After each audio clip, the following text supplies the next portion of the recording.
right, I'm going to start that. I'm going to go into Facebook and let's hope that it doesn't break down. Can you hear me okay? Yes. Okay.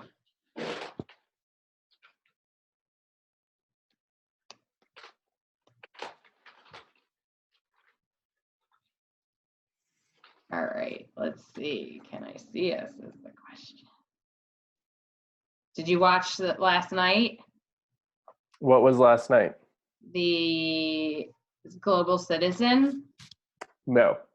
Oh, it was really fascinating. Are we on? I can't tell. Oh, this Facebook situation is always different. Yes, okay, watch.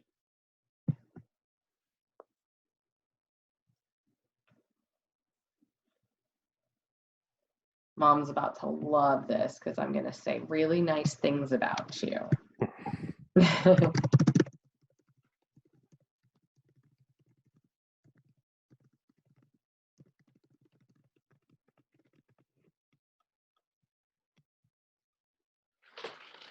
All right, almost. Let's see where we're at. I've got hosting parties.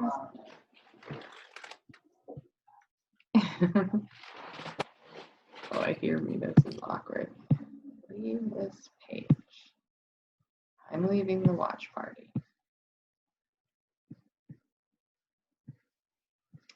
Ah, got my friend Kat tuning in. Trisha tuning in. We're just figuring out how to get all this tech up at the same time. 7 people. Hi, guys. Hi, Kat. Hi, Elise.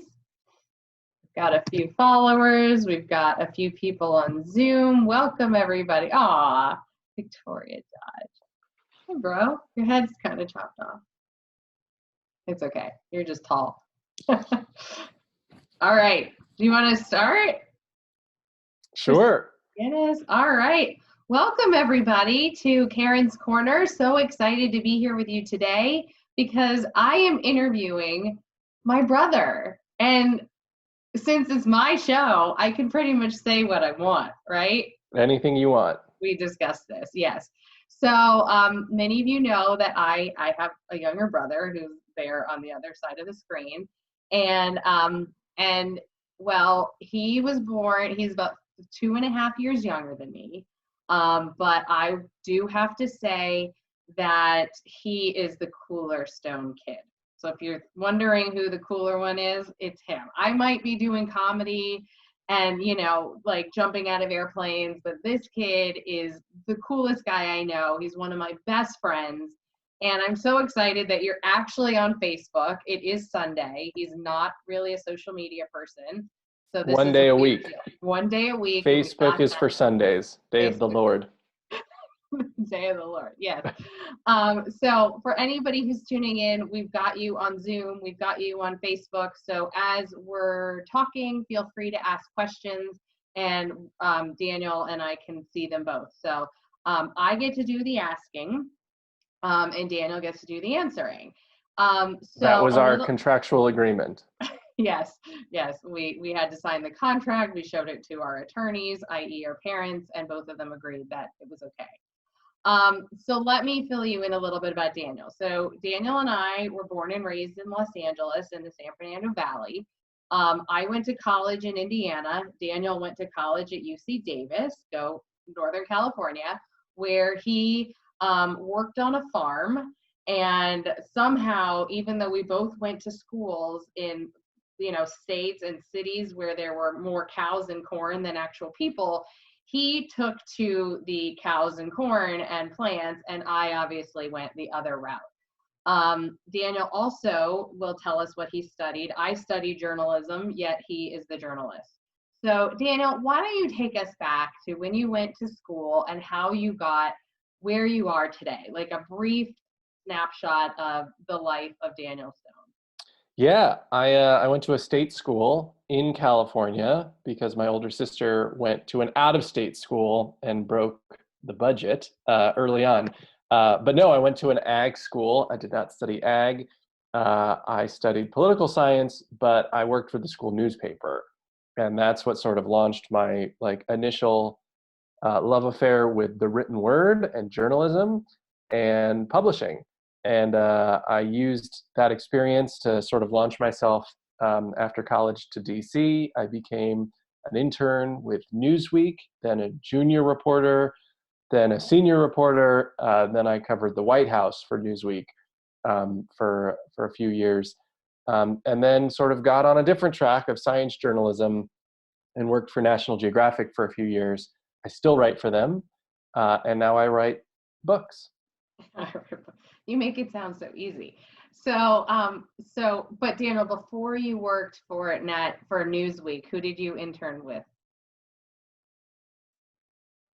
America's Most Wanted. Oh, sorry. Yes, I was technically a reporter for them. Yeah, for America's Most Wanted.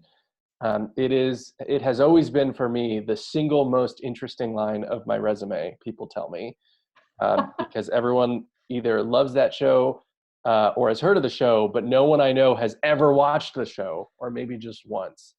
I couldn't even get our parents to watch the show while Have I you worked ever there. known anybody who was on the show? No, never. Okay, that's the bigger question. Not yet, yeah. Not yet. All right, let's hope not. So before we dive into the book, I wanted to talk a little bit about journalism. Kat, I cannot see you. Don't worry. We know that you're there. Sorry, one of my friends is really nervous that we could see. She's actually up in Northern California. We have quite a few like Northern Californians tuning in here. Really? So we're like coast to coast, right? Nice. Yeah. Okay, so you worked in journalism. Daniel started at Newsweek in 2008, correct? Correct, yeah. So that's the year of the election. Daniel Correct. is more or less straight out of college, and I remember you covering the recession, right? Tell Yes. us like the stories of working the White House lawn covering the recession. It was a pretty sensitive time, certainly like for a young reporter to be thinking that, this is a huge news story that happened right basically a few months after I graduated from college. And I was in DC, sort of right at the center of it. And these are the months where like the big banks are kind of melting down, Bear Stearns, Lehman Brothers, and my bosses are giving me these enormous assignments that you would never normally give an intern, but they were essentially saying, get these members of Congress on the phone, get these governors of the Fed on the phone, try to get White House advisors on the phone, see what we could learn about bailouts, bank bailouts, auto industry bailouts, how many more bailouts will there be. I ended up talking to dozens of members of Congress, which again, interns don't usually do, or didn't usually do, and getting these huge opportunities because the news budget and the news appetite was so big at the time. It's actually very similar to now, that you would think that now is not really a great time to be in journalism, an unstable industry, but to be a young reporter, there are infinite ways to cover what's happening in the news right now. And that provides a lot of opportunity to hustle, make a name for yourself, and really establish your career. So what was it like for you telling those stories as a young person who didn't have a 401k, who hadn't lost any money? And there you are on CNBC. I remember, I think it was CNBC or MSNBC. And you're like, people are losing their money. And here you are like, I have none. I had no money. I still have very little. Yeah. No, it was a steep learning curve. It was, I knew what a savings account was, checking account, an IRA, a 401k, barely, but that was it. I mean, and to learn about these like giant hedge funds, how private equity works, subprime mortgages, and distressed equities. I mean, I learned a lot. And I think that's what allowed me to sort of like understand these issues and report on them authoritatively. But there were times where I'd interview people and, I'd use the wrong term for something. And sometimes they'd just go with it. But sometimes, you could see the veneer sort of fall and they would say like, who is this kid? I was 22. Who is this kid? What is he doing? What does he think we're doing? Why am I wasting my time on him? Right. And you sort of need interactions like that early in your career to really learn the importance of doing your homework, doing your research. Yeah. So how do you think journalism has changed between then, where you were there through the elections for Obama, both rounds, right? Right. And so tell us some things about that, like what it was like behind the scenes. You were obviously in the Oval Office, right? We've Yeah. got the shrine to Daniel in our parents' home with all of these amazing photos. Like I said, he's a cool kid. So what was that like? I mean, like people here want to know, like, what's it like being there? It's, the White House is one of the buildings, like few in the world, where it never gets old. You could go in there 10,000 times and it will always feel like an amazing place to be and a huge privilege to be there. You're working with some of the best reporters on the planet who are there. And of course, in proximity to the most powerful or one of the most powerful people on the planet. So there's a lot of like gravity. Differences between now and then, we often look back at like the Obama days, pre-Obama days, and say, those were the days. We didn't think so much about who the president was every day. The news was somewhat manageable. You could forget about politics for a few days and not have it in your face constantly. That's all true. But the big difference now, especially for White House reporters, is that if you're a reporter, what you really want is for news to break, and ideally for you to break it, right? So something to happen, for something new that you can report. And it was hard with the Obama people because they were really, really disciplined. They had one message, they had kind of one leader, one person doing the talking, and they stayed on script. And that's challenging for a journalist who's trying to get someone off script, right? Now with Trump and just general sort of congressional hysteria and chaos now, there's unlimited people talking. Everyone's leaking something. Everyone's off script, if there ever even was a script, chiefly the president, right? So if you want to be a reporter and cover a lot coming out of the White House, I always say that now is the gold rush of White House reporting, because you can break news any hour of the day just by standing near the building. Whereas before it used to be a lot harder. Now, do you think that is in part due to social media and how things have changed since 2008, where, the president was on maybe at best a BlackBerry? That was obviously, he had no direct contact with the general public other than through the media. Yeah, it's changed. Obama was on social media, similarly, but Trump has taken it to like a whole new level. And it's his way that he connects with voters and his own people. So, he uses it personally, and that's changed a lot. I wouldn't say that like Facebook has changed politics, certainly in the governing level. It's changed sort of voting behavior. But, Facebook, Instagram, TikTok, Snapchat, like none of those have really like transformed governing. Oh God, imagine if he got on TikTok. Yeah. Imagine what we would do. All right, well, we're not here. Yeah. What, he is? No, he acts like he is. He acts produces like he is. The content, Yes. Well, we don't want to talk a lot about politics. I know that is a topic that you tend to stay away from. So let's talk about National Geographic and some of the jobs that you did. One of them being your trip around the world. So how did that start? What was the project that you were working on? And can people still even follow that? Yeah, I was brought on at National Geographic to help lead their like digital reporting initiatives, where they'd have a couple reporters who would roam around and try to get not necessarily the big packaged polished stories from classic National Geographic, but more on the fly in the field reporting. That is all around us, people doing cool projects in their neighborhood, communities doing projects together, small investments in infrastructure or water or conservation that are worth reporting on, even if they're not transforming the entire planet.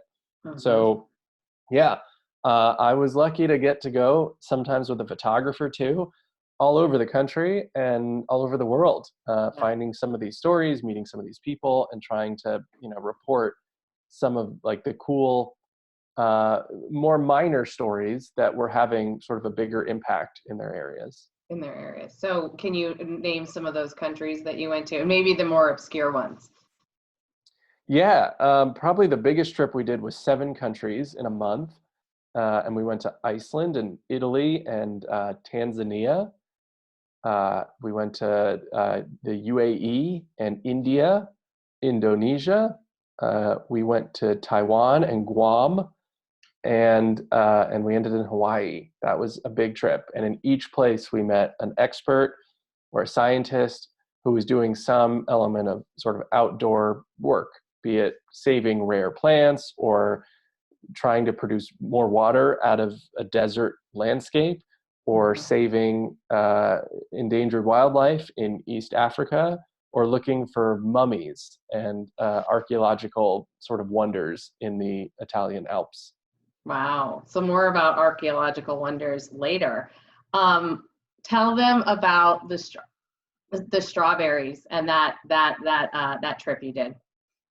Yeah, that was maybe 2014 or 15. Uh-huh. A photographer friend and I, we wanted to do a story on food distribution, which is probably still a very interesting story, That's especially today, how your yeah. food gets from the field to your market.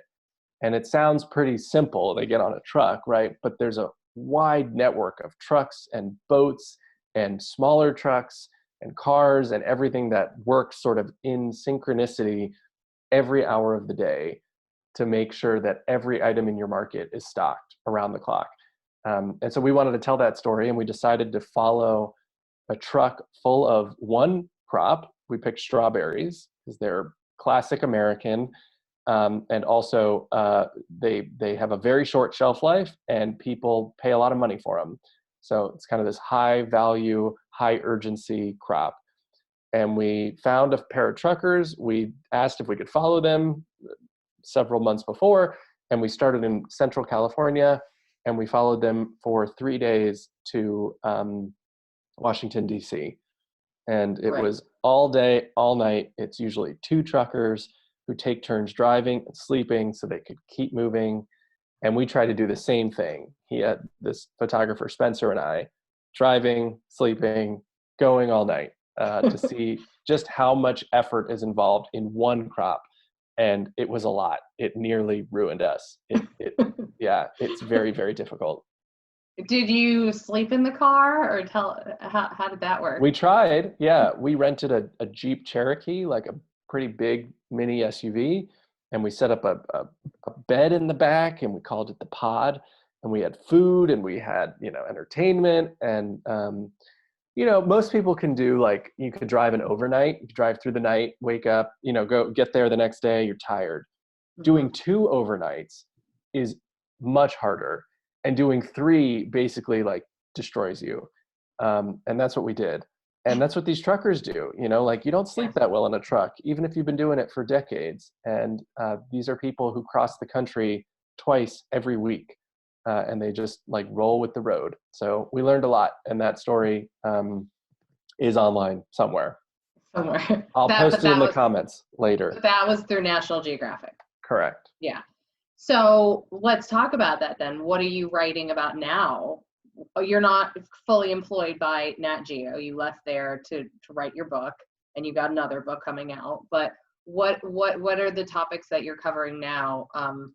Knowing Yeah, I still write for Nat Geo a bit, and I'm working on a big story for them now. That's going to be in the July edition about what quarantine looks like around the world. We all have our different definitions of it, and it looks very different, especially across cultures. So that story's in July with a lot of photos. And then for November's edition, I'm going to write a story about the future of everything that coronavirus is changing, from not only our broader economy, but individual sectors of the economy, like tourism and education and healthcare and finance. Talking with a lot of futurists who have visions of things that are changing and things that have already changed permanently.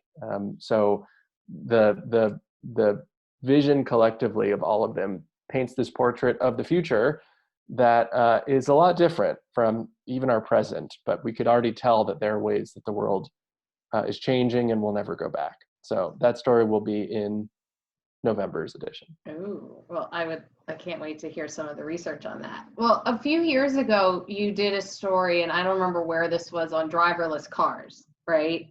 Mm-hmm. Do we think that's still going to happen based on your current research? I do, yes. I think driverless cars are on their way. In fact, we already have much of the technology in existing cars, cars that can sort of be summoned from a parking lot to come pick you up, cars that can alert you when you're crossing over a lane line and can drive themselves on autopilot. I think the big transformation in driverless cars comes probably at the regulatory level. We have the technology, but it's not really going to change that much until we get to a point where the government says everyone needs to have a driverless car, Mhm. because then the system works significantly better if everyone is working on the same system, if all these cars are communicating and you can effectively have intersections where you don't even have to stop. Right? Yeah, That doesn't work as long as you have people driving cars. yeah, That might still be 10 to 20 years off, but I think that'll eventually happen. that's amazing. I was watching Pursuit yesterday in our hometown in the Valley, An and LA all car I'm chase. thinking, dude, yeah, it was like crazy, but I couldn't see the cops following him. But eventually, like, he was going like 70 to 90 miles an hour down these side streets. Of course, there's nobody out, which is I'm grateful for. But I mean, then he gets out and then he starts running, and then they finally caught him, right? I'm like, what did you think was going to happen? But especially Happens every today, I'm like, time. It's an LA fixture, classic.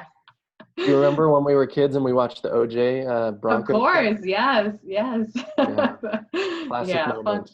fun stories. Okay, so you're working at Nat Geo. You have a background in like food and like I don't even know what you would call it. And then all of a sudden you say, I have this idea for a book. And you go and you research it, and now it's been out for just over 2 years. Yeah.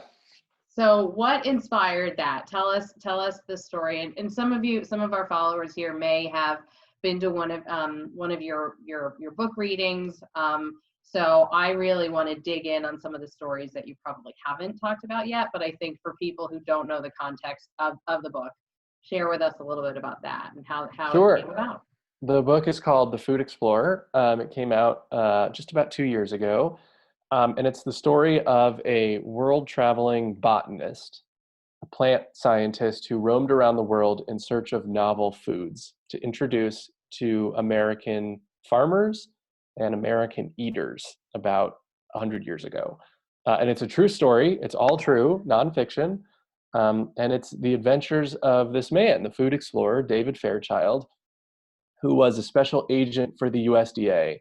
And he was given the assignment and the funding to circle the planet in search of crops. He wanted to meet farmers, he wanted to learn what they were growing, and he wanted to bring their crops back to the US so that American farmers could grow the same crops and create rival industries and big bursts of new economic activity in parts of the country like the Midwest and the South and the West that really needed a spark, economic spark. Mhm. So he traveled to more than 50 countries.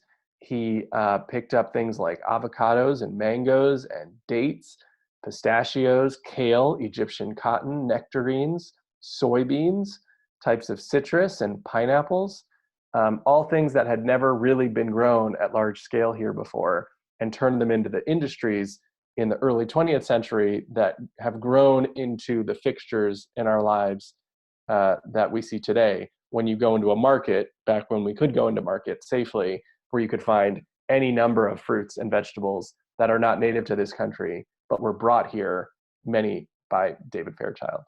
That's amazing. And the cherry blossoms, right?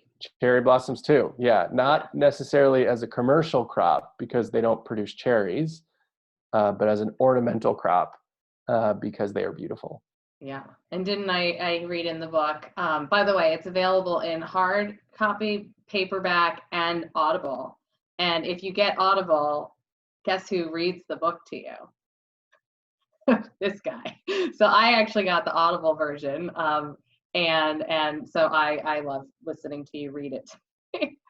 After all these years, you're now back to reading these stories. So what was the research like? The research for that book was extensive. It took more than a year. I went through Fairchild's diaries and his journals. He had travel manifests from the 1890s and early 20th century.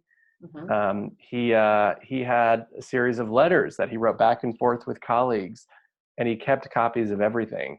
So it was a lot of reading and a lot of poring over these archives to find stories, to Hmm. find not just sort of scientific notes, but recollections of things he did, conversations he had, and crops he found. Which made it a little easier for you to write the book, right? Yeah, Without I mean, having to make up too much. oh yeah, I made up zero for the record. There's nothing made up in the book. But yeah, with writing a biography, I think anyone who tries to take on telling the story of a person has a choice. And I faced this choice. You can either sort of take everything that you have and put it all in a book, and the book's going to be 800 pages, and it's going to be exhaustive and comprehensive, and nobody's going to read it, right? Mhm. Zero, because it's too long. It's a good doorstop. That's what they call it in book publishing. Or you can sort of pick and choose little stories here and there and leave aside the rest, but pick aside, pull what you want that creates sort of a compelling narrative and story, and string those things together with context and explanation. And so when you read a biography like The Food Explorer, you're not getting every single thing David Fairchild said, did, every country, every crop, but you're getting a good selection that sort of tells a story in a moving way, in a way that moves the story along, is what I mean. And you could follow it almost as if it were a novel, as if I made up a story and we're just telling you the important and exciting parts. Mhm. So which part of the story from a food standpoint would you say was the most adventurous, the one you were like, did this really happen? Could it really happen? Like I gotta, whether it was how he got the food back to the country, which he had to do, what was it like putting the seeds in something? Was it like a potato or something to keep it fresh so that way they could get it to the US? And this was on a boat, right? And it took however long, weeks or something to get here, right?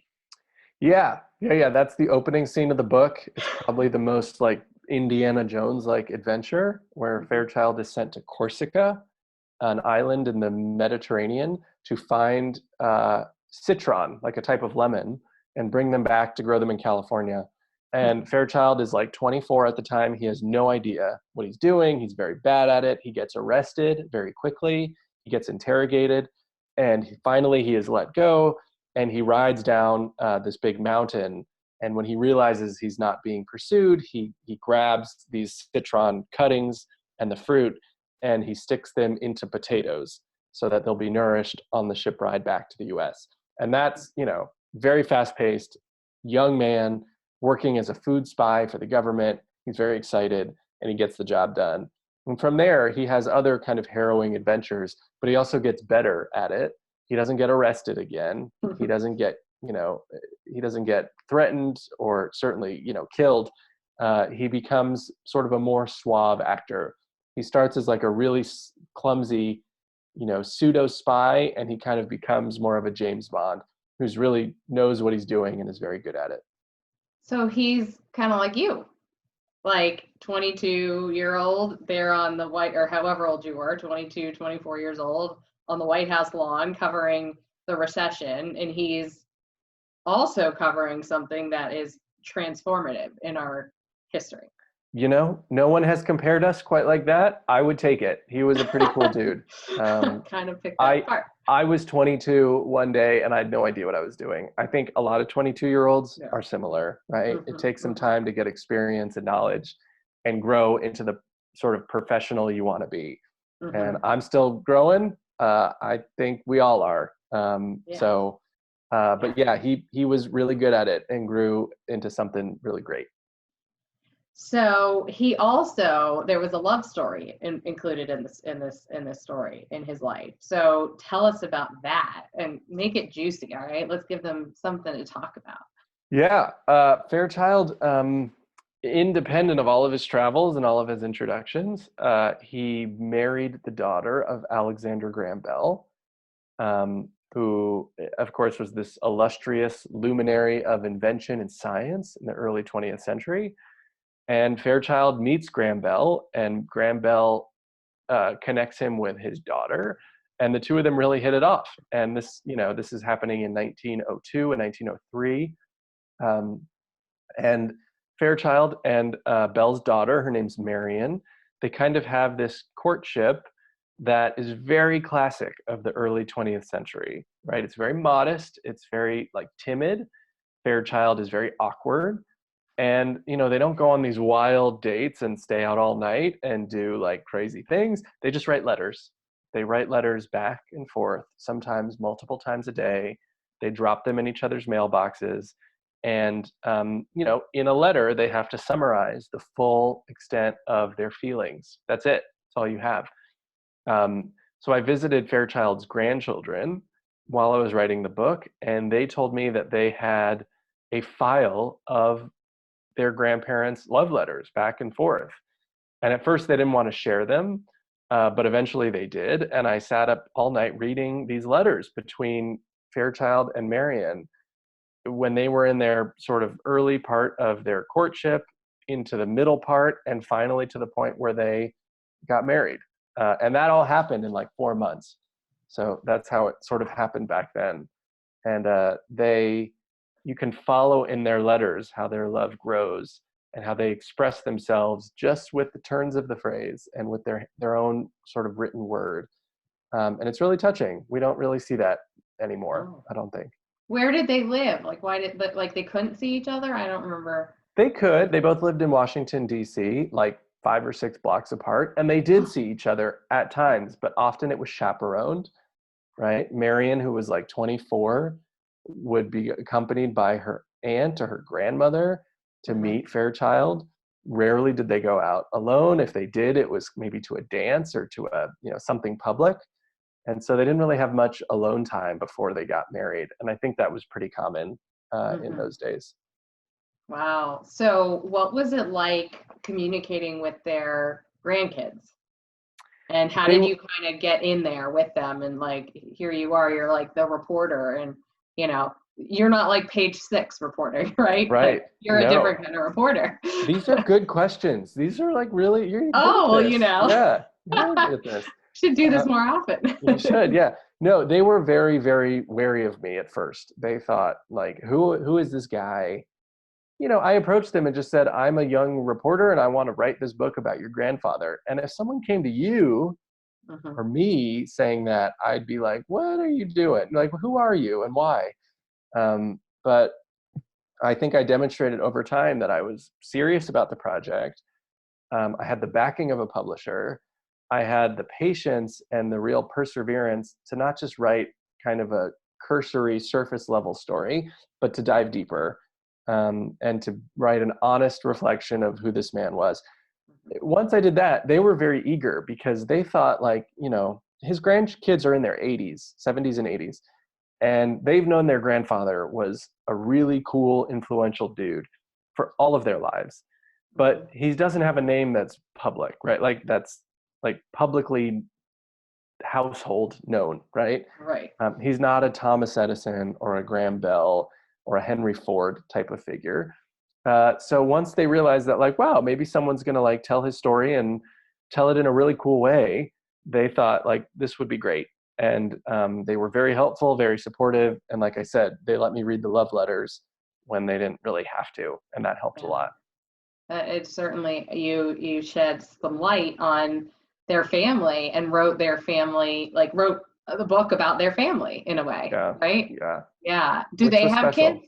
Do they have kids? Yeah, they have kids, they have grandkids. Some of them have kids. So there's a lot of generations in this family. And, as you get away from who David Fairchild was, after you get 4 or 5 generations, their interest isn't as sharp, only because Like they didn't know him to begin with.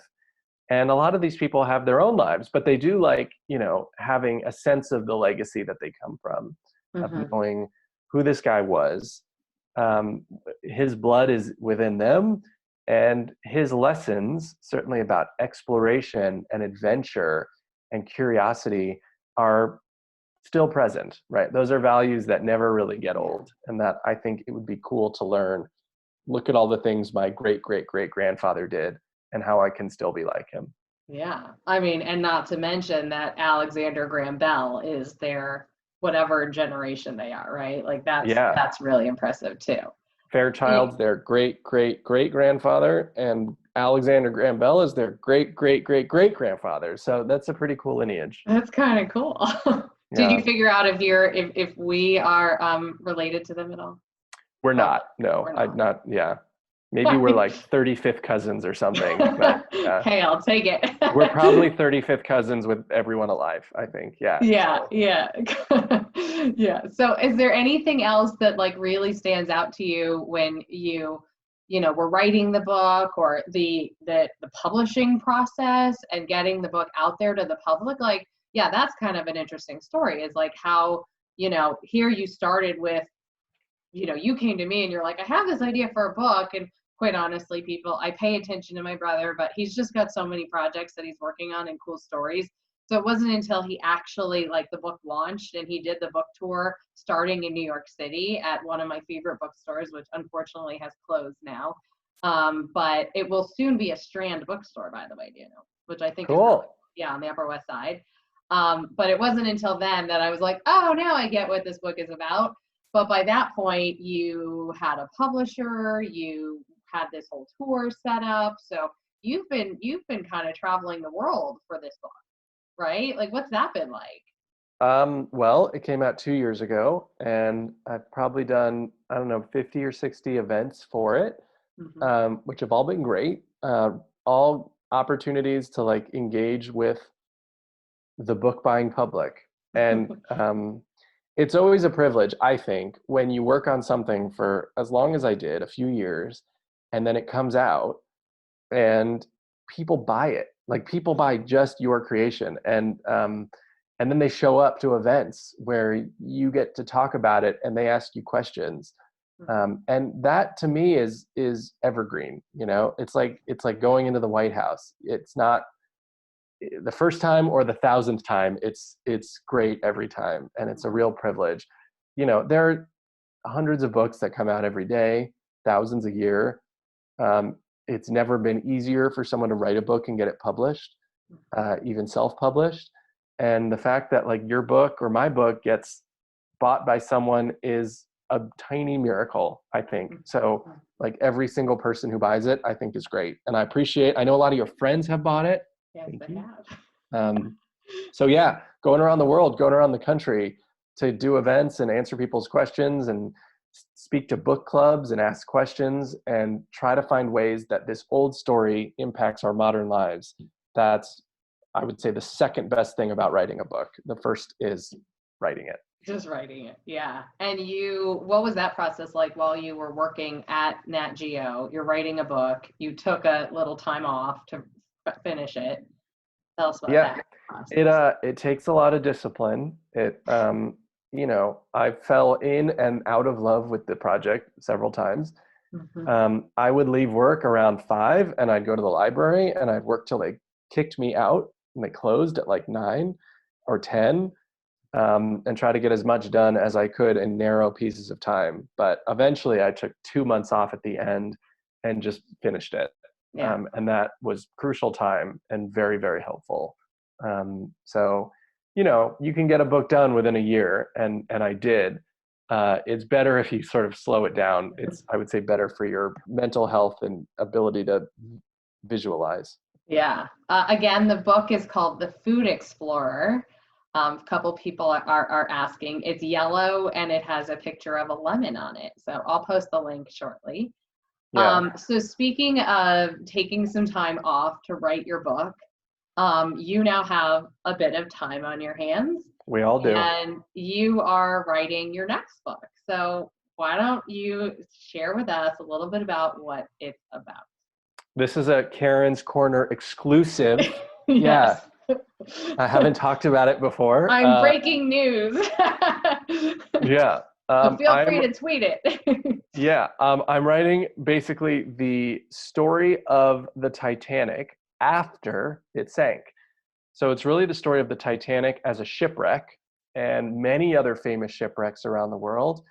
And it's the story of three main people who devoted their lives in the 60s and 70s and 80s to finding the Titanic and raising it from the deep, right? This elaborate and very imaginative plan to rescue the Titanic and everything on it and everyone who was killed during the sinking. And these people had very colorful ideas about filling it with liquid nitrogen or encasing it in Vaseline or filling it with ping pong balls, all sorts of crazy things to try to get the ship out of the water. And they all failed, as we all know. But in doing so, they advanced knowledge of the deep sea, of the Titanic, and of science, so that the ship was eventually found beyond repair. We cannot lift it. But it was found in an era that was ready to receive it and became sort of the pop culture sensation that it was in the 90s and still is. So, yeah, the book is really a race to find the Titanic and other fascinating tales of shipwrecks and the deep sea. All I think is my heart will go on. Yeah, Celine Dion is very central to my book. So I think you should interview her. yeah, I'll get her in there somehow. And Leonardo DiCaprio, please. Yeah. The whole Mention me. group. Okay. Yeah, mention me. So what inspired you to write that?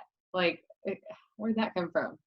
Well, I write about science, I write about narrative history, and I'm just looking for a good story. I think that's what any author does. And in this, I found sort of a story that we all think we know very well, but in fact, there are more elements to it. And one angle, especially that you have not heard about, and that I think is very interesting.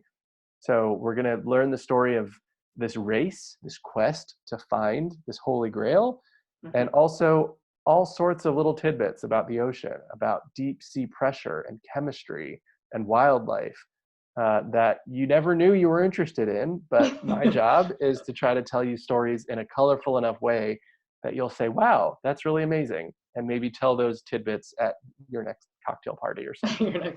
So a little bit about that then. Did they really, like, when did they find the ship? 1985.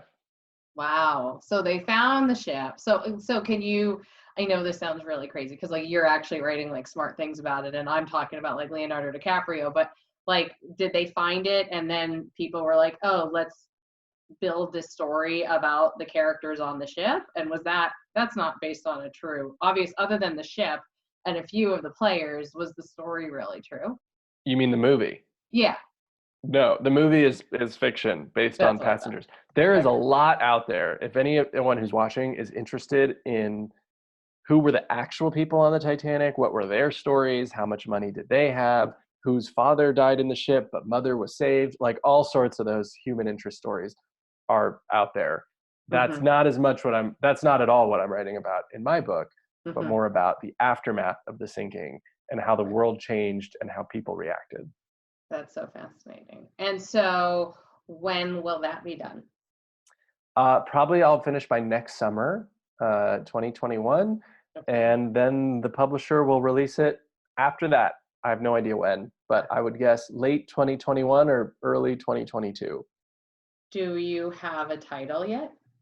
The tentative title at the moment is Sinkable, and there's a tagline too that I don't remember, but the race for the Titanic and uh, other tales of the deep sea or something like that. But that's not Awesome. it. Yeah. I love it. Well, I think you've got your first fan. Our friend Kat, also up in Northern California, she is just loving this. She's loving you. Hi, And maybe Kat. one maybe one day you will meet. Well, this has been really fascinating, folks. If anybody is watching and has any questions, please feel free to rate them. I'm trying to kind of track what's going on all of these different platforms we've got. So Daniel, you're writing Crystal wants to know, how has your background in theater helped your career? Good question. Hi, Crystal. Yeah, great to hear from you. Well, how has it? I think when you're a reporter and anything you do, especially early in your career, there's an element of like faking it, right? Of sort of pretending you know what you're doing, even if it's sort of the first time you're doing it. So there's some acting involved. Certainly when you're like a reporter asking questions, you have to like play the part of reporter number one, you know? I never got one of those parts when I was like a teenager at like a drama workshop, so to speak. But, you know, it helped. Certainly boosted my confidence. Probably yours too. Yes, yes. Fake it till you make it. I always wondered that about you because I'm like, especially in 2008, when I'm like, here he is telling the story about like all these people losing money and he doesn't have a penny to even like lose. But you obviously faked it and worked your way to the White House lawn. You went to several of the White House correspondence parties. Any juicy details there? No. I met someone one year. Oh God, this is just, what was that? Okay. So I was at, this is probably the juiciest I have. This is kind of embarrassing, but I was at like a White House correspondence party, very nerdy, right? Like you have all these nerdy people who dress up and mingle with celebrities for one night only. And this blonde woman walked in, and I was standing with a group of people, and they said, "Oh my God, that is Reese Witherspoon. I've always wanted to meet Reese Witherspoon." And I said, "Oh, let me go grab her. Maybe she'll talk with us." So I go over to this blonde woman and I say, "Miss Witherspoon, I'm so sorry to interrupt. Would, I have someone here who'd really love to meet you." And she turned to me and she said, "I'm so sorry, I'm not Reese Witherspoon." Oh no. Because she was, in fact, Cameron Diaz. That's true. Yeah, yes. That about sums up our family and our awareness of celebrities in general, right? Would you say? Yeah. Okay. Yeah. Yeah. Yeah. At times, I'm like, we should not tell people we're from Los Angeles because we belong in like Idaho somewhere, right? Like on a farm. Yeah. No, not my finest moment, but it is a good story. So yeah, I That haven't is a told that good in a long time. story. And you interviewed Arnold Schwarzenegger Yeah, back in college when he in was the college. governor. Yes, interviewed him in his tent where he smoked cigars in the outside of the Capitol in California. Did you ever have to, you can choose to plead the fifth on this one. Did you ever have to smoke a cigar with any of the people you interviewed? No. No. Okay. Bummer. Yeah, I would Where's do it? it if I had to, but never had to. Have you ever done it before? Would you even know what to do? No, I once or twice. It's very, very bad. Yeah, I wouldn't Yeah. want to. Yeah. And who's kind of the coolest person you've ever interviewed? Maybe other than a president. Oh, maybe Schwarzenegger. Uh-huh. Maybe Obama. Um, I don't know. Feels kind of name droppy. Can I answer instead the coolest person who's ever interviewed me? Yes, please. That probably you. That was a good plug. I appreciate that one. All right. Yeah. Well, are there any questions? Do we see? I mean, we've got a lot of love here. I told you. Yeah, Catherine. Yeah, no way. He interviewed. He's got a really good resume going here. I told you, he's the cooler stone. Would you like to do a comedy show with me? Right now? No, I mean, we could work on it. Add it to your Sure. resume. Okay. Sure. Yeah. I mean, Comedy. Yeah. you've got legit stories. I just make them up. Yeah. Yeah. Totally. Hey, between us, we could sort of like, we could get one of those like posters with us both on it where we're like back to back and it's like Stone v. Stone or something. And it's a whole show. Yeah. Yes, Karen's Corner. Whole shtick. It's like Donnie and Marie, but lower budget. Oh, low, very low budget. I have yet to make Yeah. any money. You'd Almost probably figure zero out. budget. Yeah, you at least have some PR people. I have like mom, right? And she's good.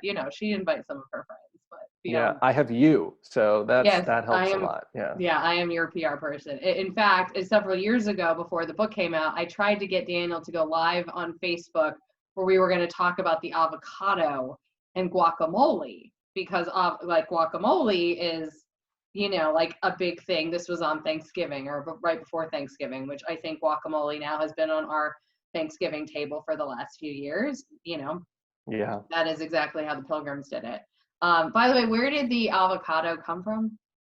The avocado, the modern avocado that we use, the Hass avocado, is mostly from central southern Mexico, Mhm. but it is now grown all over South America and the Caribbean. So you could find great avocados, even better avocados, if you travel in any of those countries. But the Mm. Hass is the most, it's patented and it's been the most reproduced. It's the most popular avocado on earth. So, which of the foods that David Fairchild brought to the US is still actually produced here? Avocados we still grow here. Many of them are grown in Mexico. Mangoes we still grow here, but in Florida, but many are grown in Ecuador, Costa Rica, other South American, Central American countries. The cotton industry in Arizona and New Mexico is a Fairchild creation, as is the date industry in Southern California, inland near Palm Springs. There's still a lot of sort of remnants of that era, but the result of the U.S. growing into a bigger economic power is that we've now offshored a lot of that same production that happened about 80 to 100 years ago to other countries where the labor is cheaper, where growing is a bit easier, and transportation is not nearly as hard as it used to be. Right. So we don't grow a ton of our own food outside of California much anymore. And before people in the Midwest or like the South who are surrounded by like cornfields and soybeans say, well, yes, we do. But in terms of crop diversity, a lot of what we see in our supermarkets often comes from other countries. Mm-hmm. And one of our followers asked, what was your favorite country that you ever visited? Favorite country? It's hard to draw favorites. Is that Victoria asking? Victoria, yes. Hi, Victoria. I'd probably say India. If you ever have the chance to go to India, India is every single country all in one country. It's got vast differences in culture, in economics, in density, right? Culture and art, and wildlife. It's everything all at once. And it's really, really intense, but really amazing. I would say that was like a key favorite. I love South Korea. I think that country is going places, and based on the way they've responded to COVID, is like a leader in 21st century technology and communication. Yeah. Also, I love Korean food. That yes, helps a ton. And then I studied abroad when I was in college in France, and I always have a soft spot for France. Yeah. French food, French art, French language, French people, I think are really special. So yeah. 3. Okay. I studied American Sign Language. It doesn't get me very far in any of these places. Crystal asked, did you send copies of the book to the Fairchild grandkids? Yes. In fact, I went up to where they live, and I did a whole event there in their community. Where do they live? Where do they live, by the way? They live in Nova Scotia in Eastern Canada. And we did a whole event with the Alexander Graham Bell Foundation and their family. They were on a panel, and they loved it. They thought it was great. They thought it was like a really cool opportunity for their granddad to get some ink. We also sold a option for film and TV to a production company that's working on some screen adaptation of the book. So they're very excited about that also. Are you going to be in the movie? No, I will not. If asked, I will serve, but I don't think they'll ask. Yeah. It's your book. Can't you play whomever you want? Would you play him, do you think? No, I would not, nor would they ask me, nor do I really look like him. But you're not meant to be on the screen right now. You just want to write the book. That's correct. Yeah. Yeah. Do you ghostwrite for other people? Sometimes, yeah. Yeah. Sometimes someone working on a book proposal or an op-ed in a newspaper, Uh-huh. or anything really. If someone needs help sort of putting their thoughts into words for publishing, yeah, I Mhm. love doing that. That's cool. And a woman who we hold near and dear to our heart wants to know about the Carole King story. Is that our mom? I'm not going to say. I met Carole King once while reporting in Washington. She was in the Capitol advocating for like a wilderness conservation bill. And I ended up spending like 3 days with her for a story, a profile about her advocacy. And she was just as delightful as you'd imagine from her songs. And the great regret that our mom has is that I never told her how deeply my mom loves her music. But Oh, right. I suspect among people of our mom's generation, she is well aware, Yes. and has been sort of the recipient of great love for many, many decades for Yeah. her magical music.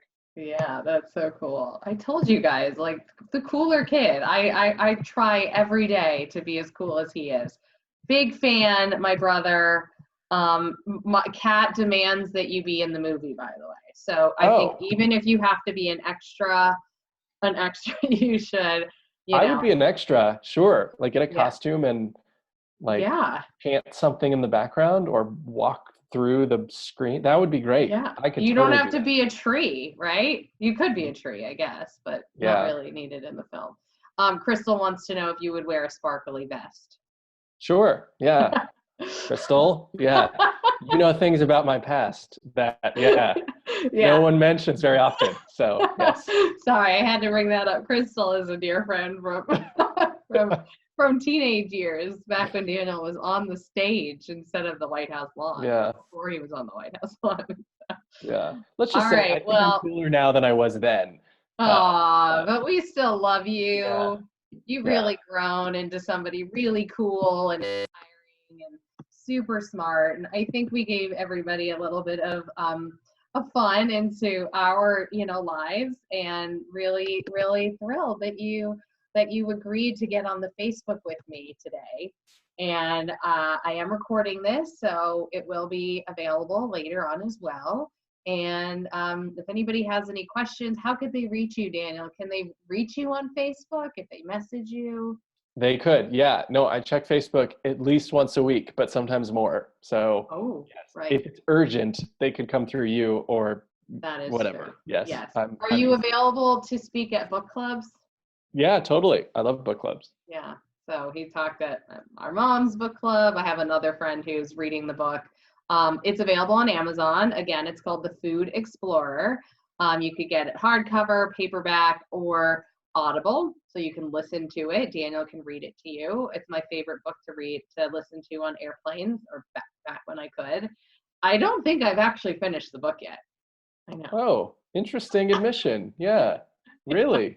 I mean, I read a lot of business books, so Yeah. Who's got the time? Yeah. who's got this? I have no time. But you know what? I've learned so much from you, and now all of you who are watching this, you can all look in your refrigerator. I'm sure you have some of the produce that David brought to this country. And if you do buy the book, there's some incredible artwork. Daniel, you had that commissioned somewhere, right, by somebody. Did you do that, or did the publisher do There are paintings in the book that were commissioned in like 1910, really that? Oh, old paintings, and then I commissioned a map. I think that's what you mean. okay, yeah, Fairchild's greatest introductions from around the world. So yeah, both are inside. that's very cool. Well, thank you, brother, sweet brother of mine, Thank uh, you. for Thanks being for on having my me on Karen's Corner. yeah, Karen's Corner with Fireside Chat. I brought the fire with me. Yeah, you've really, I mean, in terms of people who have made the most of quarantine. Oh yeah, and I'll show you the setup, but I'm almost sitting on the floor right now. Yeah, I well, you am gotta, are you wearing pants? I am wearing. Okay, I'm wearing pants too. A lot of people don't wear pants now. So, Come on, Daniel. Did our parents not raise us well, or what? yeah, always wear pants when on Facebook Live, as our grandfather used to say. Yeah. Yes, exactly. Always wear pants. And with that, I don't know how else we could not end other than that. So everybody stay safe, stay healthy, stay home. If you're looking for a good book to read, Daniel's got it. The Food Explorer. I will post the link here shortly. And we will see you back on Karen's Corner very soon. High five. High five. Yeah. Bye, bro. Bye. Bye.